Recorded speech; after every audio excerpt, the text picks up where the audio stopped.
Now, let's talk about Section 51, Assets of Debtor held by third parties. So, mo ni mga rules kung saan paghandle sa third parties like storage companies, repair shops, etc. Mo ni siya gamit sa assets ng debtor na wala sa iya mismo. Also, bawal ni sila basta-basta i-transfer or i-dispose ang property sa debtor nga wala approval sa rehabilitation receiver. So when we say rehabilitation receiver, mo siya individual nga naay primary responsibility to preserve and maximize the debtor's asset while determining the viability of rehabilitation and proposing a rehabilitation plan to the court. Sila ga-manage, ga-prepare, recommend, and implement the rehabilitation plan. So, pwede sila makahimo og rehab receiver.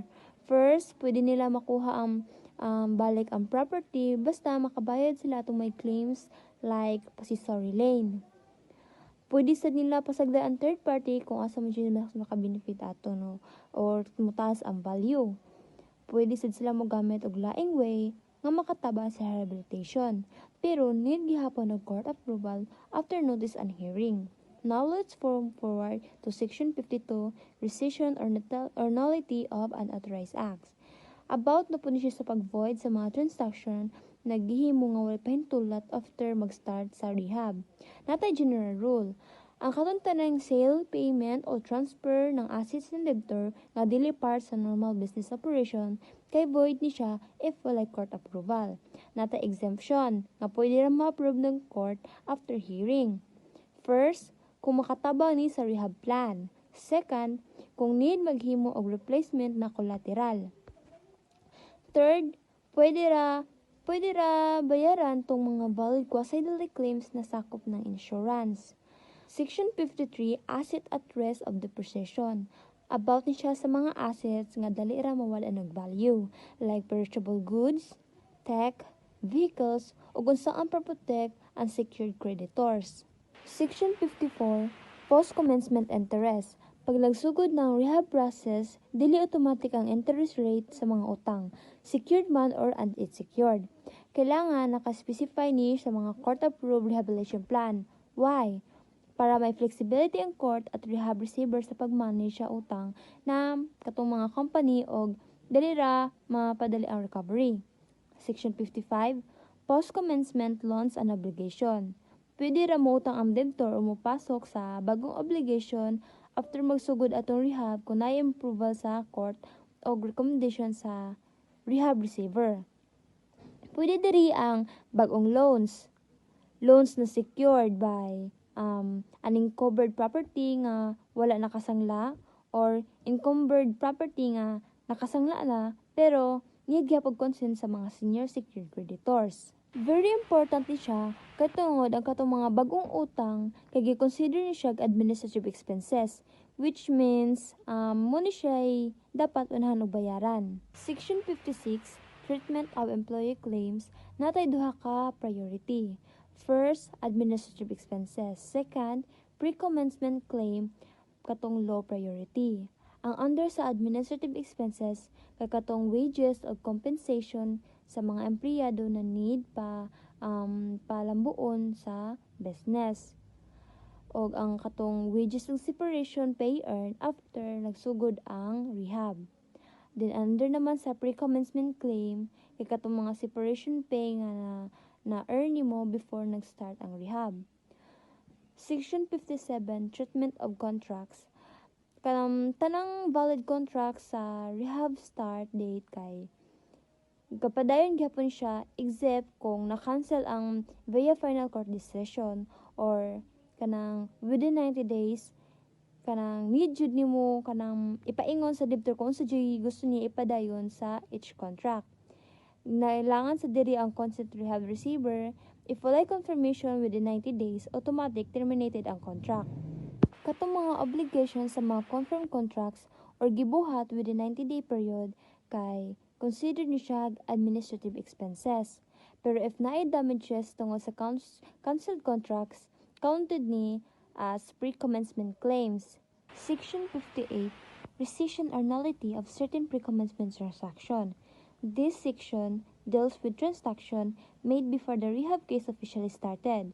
The court can invalidate any transaction made before the commencement date of it if was made to defraud creditors or give unfair advantage to one creditor over others.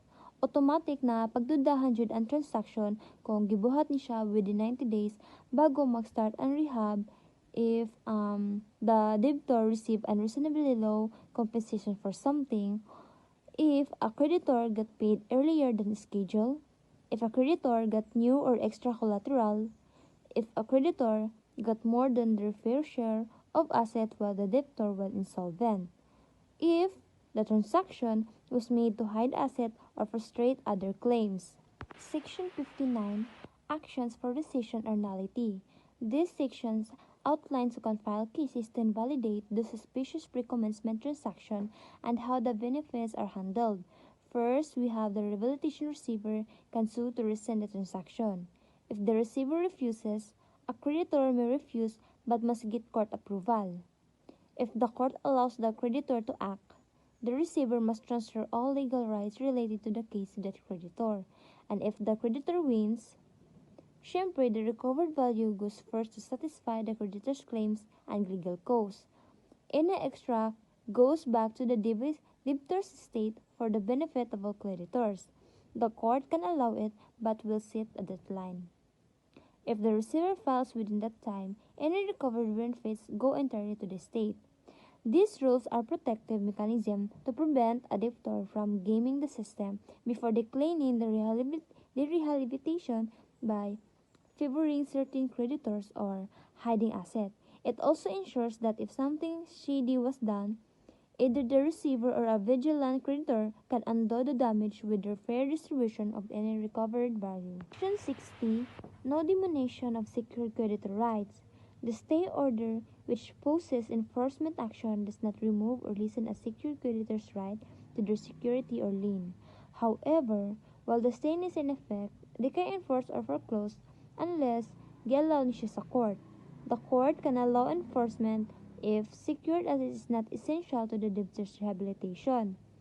If enforcement is allowed, the secured creditor can claim the remaining balance, if any, in the rehab proceeding. Section 61. Lack of adequate protection. If a secured creditor proves that they lack adequate protection over their collateral, the court may modify or lift the stay order. A creditor is not adequately protected if the debtor doesn't insure the property as agreed, if the debtor fails to maintain the property properly, the property's value has depreciated significantly, leaving the creditor undersecured. If mahitabo man siya, the court can order the debtor or receiver to insure or maintain the property. Makabuhat sa they require payments or substitute additional collateral to restore full security.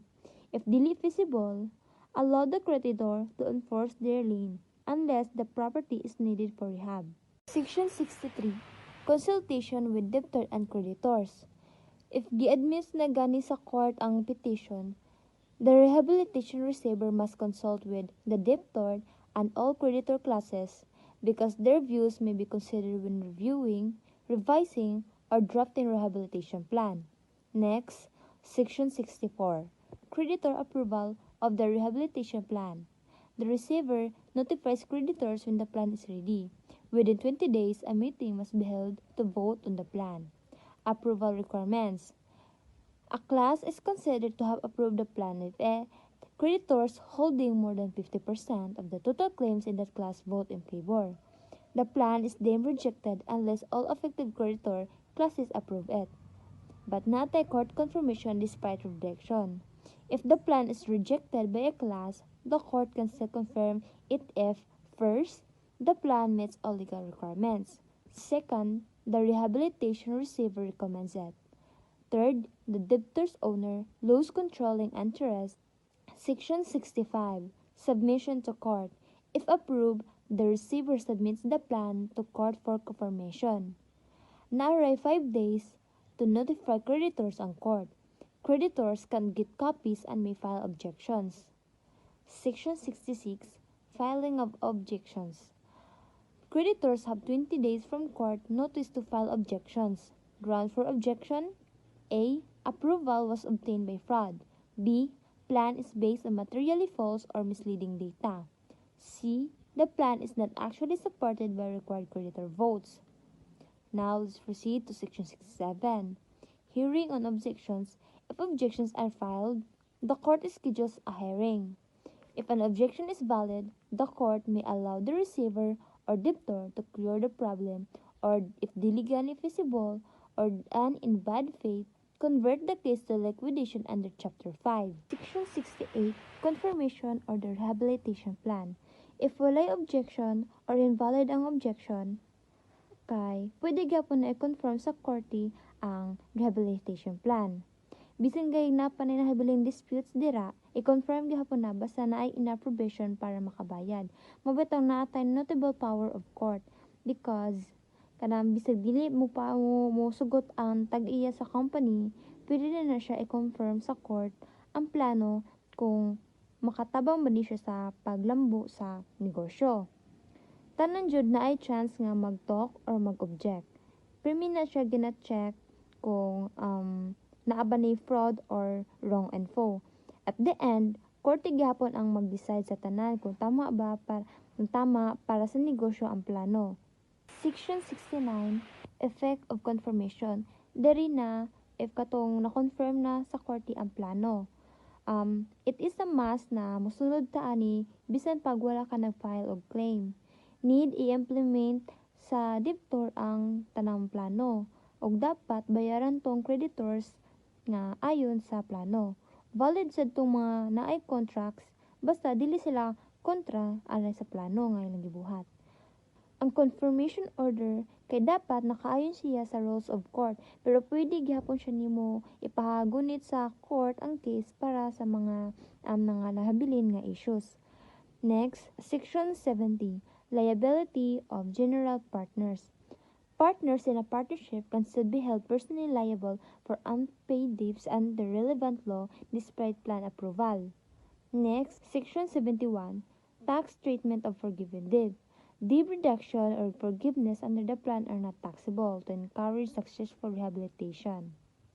Section 72, One-Year Rule.